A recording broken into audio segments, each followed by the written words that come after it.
Inilah sejarah dan asal-usul surah Al-Falaq dan An-Nas yang menakjubkan dan jarang diketahui umat Islam. Pernahkah kalian merasa takut saat gelap datang atau khawatir dengan hal-hal jahat yang tidak terlihat? Islam telah memberikan tameng atau perisai yang luar biasa untuk perasaan itu berupa surah Al-Falaq.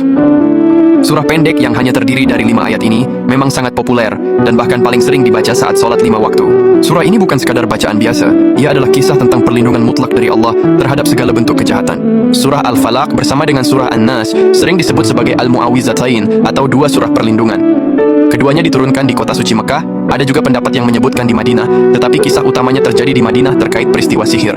Kisah turunnya surah ini sangat spesifik dan menjadi salah satu bukti nyata bahwa Nabi Muhammad pun adalah manusia biasa yang bisa terkena gangguan fisik dan spiritual. Peristiwa paling terkenal yang melatar belakangi turunnya surah Al-Falaq dan An-Nas adalah saat Nabi Muhammad terkena disihir.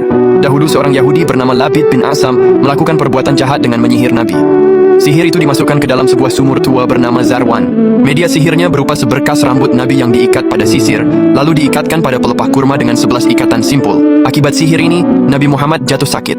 Beliau merasa bingung, kadang merasa telah melakukan sesuatu padahal belum, dan kondisi fisiknya melemah selama beberapa hari. Allah Subhanahu wa Ta'ala yang Maha Melindungi kemudian mengutus 2 malaikat untuk memberitahu Nabi tentang lokasi sihir itu. Ali bin Abi Thalib dan para sahabat lain diperintahkan untuk mendatangi sumur tersebut. Ketika benda sihir yang memiliki 11 simpul itu ditemukan dan diangkat, malaikat Jibril datang dan mengajarkan Nabi Muhammad untuk membaca 2 surah perlindungan yaitu surah Al-Falaq dan An-Nas. Setiap kali 1 ayat dari kedua surah tersebut dibacakan, 1 simpul ikatan sihir itu terlepas. Setelah membaca lengkap 11 ayat, 5 ayat Al-Falaq dan 6 ayat An-Nas, semua simpul terlepas, dan seketika itu juga Nabi Muhammad sembuh total seolah-olah baru terlepas dari ikatan yang kuat. Jadi fokus utama surah Al-Falaq adalah memohon perlindungan dari 4 jenis kejahatan, di antaranya yaitu gelapnya malam, kejahatan tukang sihir, kejahatan pendengki, dan kejahatan makhluk secara umum. Rasulullah sendiri sangat menganjurkan umatnya membaca Al-Mu'awwizatain atau surah Al-Falaq dan An-Nas secara rutin.